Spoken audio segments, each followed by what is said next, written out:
ইরানের যুদ্ধ পরিস্থিতি নিয়ে আলোচনা করতে আমাদের সাথে যোগ দিয়েছেন জগন্নাথ বিশ্ববিদ্যালয়ের সহযোগী অধ্যাপক জনাব মেজবাউল আজম সওদাগর।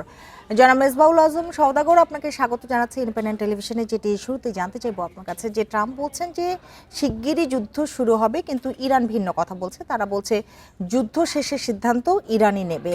আপনার কি মনে হয় কোন দিকে যাচ্ছে আসলে এই পরিস্থিতি? জি, এখন আহ, যুদ্ধকালীন একটা ডিপ্লোমেসি, মানে যেটাকে আমরা ওয়ার টাইম ডিপ্লোমেসি বলি, যুদ্ধকালীন একটা কূটনীতি চলছে। এবং এক পক্ষ আর এক পক্ষকে আম, কথার মাধ্যমে, থ্রেটের মাধ্যমে দুর্বল করার একটা স্ট্র্যাটেজি একটা নিয়েছে। অনেক সময় প্রোপাগান্ডাও বিভিন্ন প্রচারিত হচ্ছে, এটা যুদ্ধকালীন কূটনীতির অংশ। এবং যুদ্ধকালীন সময় সঠিক তথ্য অনেক সময় পাওয়া যাচ্ছে না।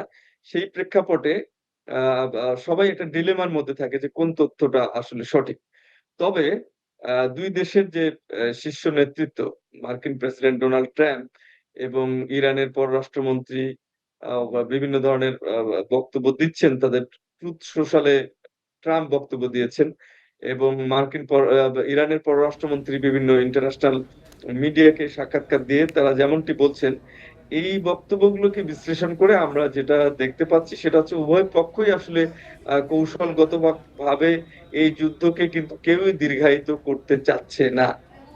ইরান কিন্তু চাচ্ছে যে যদি হামলা কন্টিনিউ হয় তাহলে তারা অয়েল এমবার্গো আরোপ করবে, মানে হরমুজ প্রণালী দিয়ে তারা কোনো তেল বিশ্বের আমদানি রপ্তানি এদিক দিয়ে হতে দেবে না।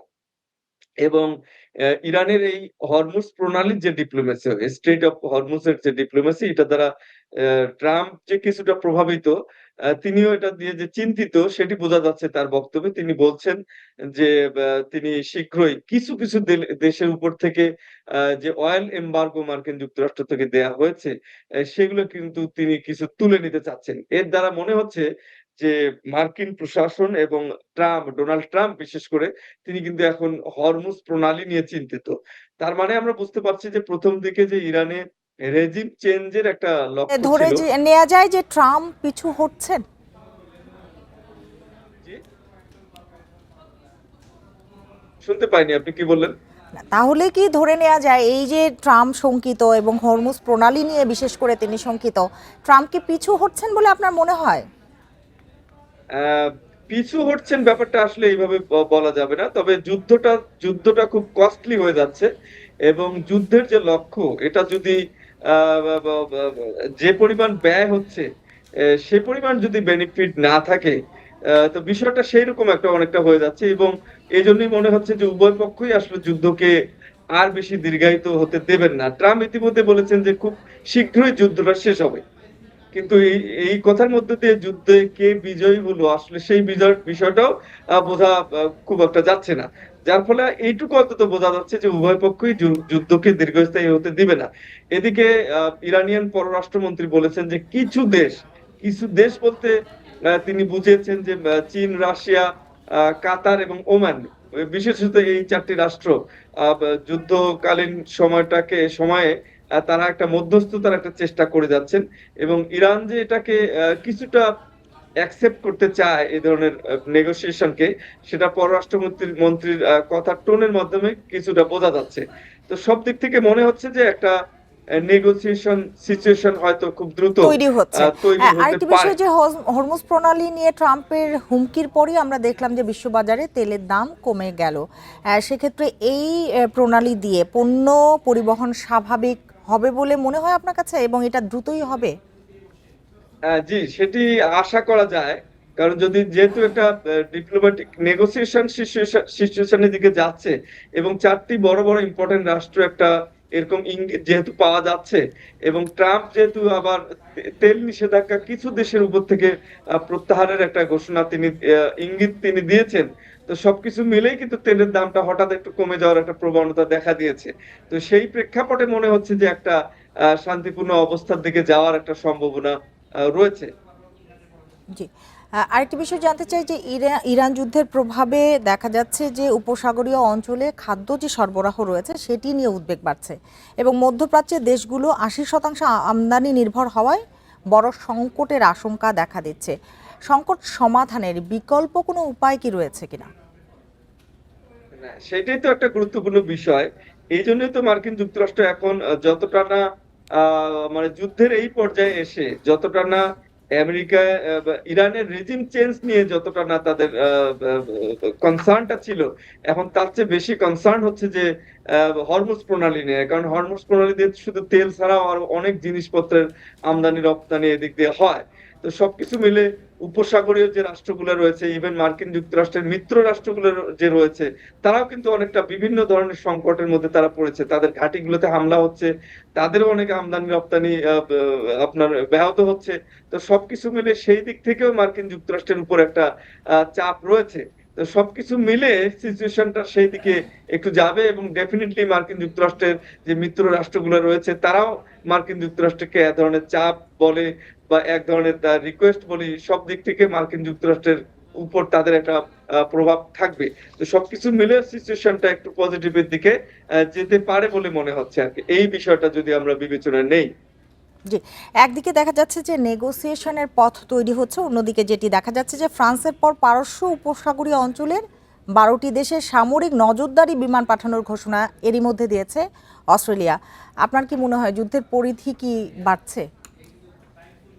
জি, যুদ্ধের যে চাপ, যুদ্ধের যে প্রিপারেশন, এটা কিন্তু থাকবে। এবং মার্কিন যুক্তরাষ্ট্রের যে প্রবণতাটা আমরা লক্ষ্য করছি যে ক্রমাগত অনেক বড় বড় অস্ত্র, শক্তিশালী অস্ত্র বা যুদ্ধ সরঞ্জাম তারা মোতায়েনের যে চেষ্টা করছে।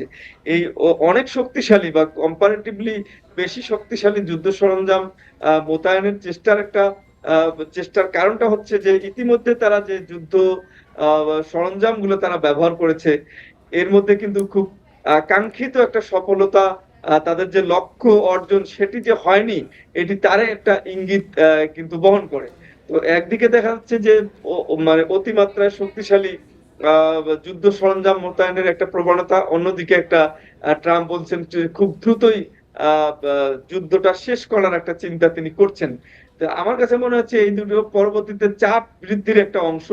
আমার কাছে মনে হচ্ছে একটা নেগোসিয়েশন সিচুয়েশনের দিকে বিষয়টা যাবে, এটাই মনে হচ্ছে এখন পর্যন্ত।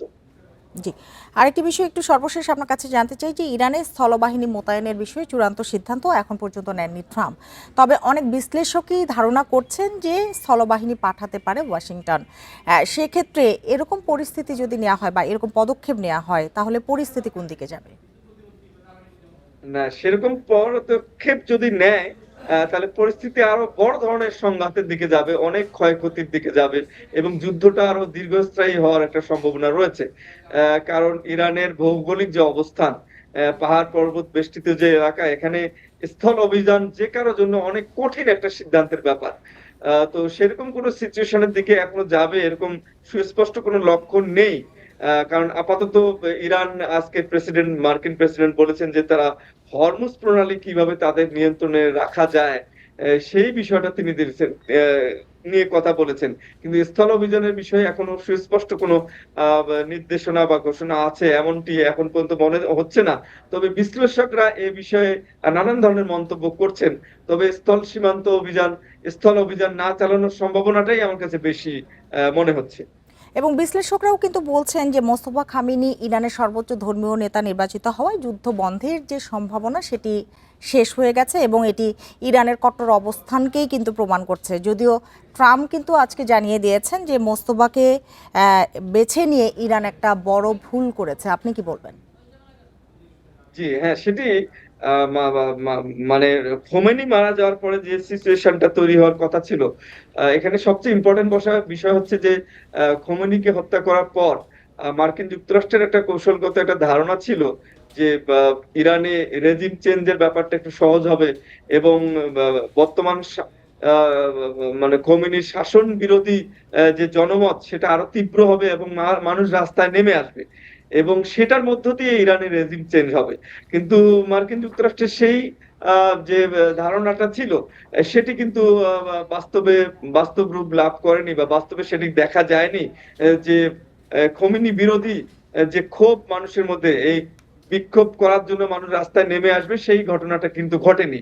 যার ফলে মার্কিন যুক্তরাষ্ট্র এখানে খুব কিছুটা হতবাক হয়েছে, এবং এই মোস্তফা খোমেনির যে দায়িত্ব গ্রহণ, এটা মার্কিন যুক্তরাষ্ট্র খুব ভালোভাবে নেয়নি।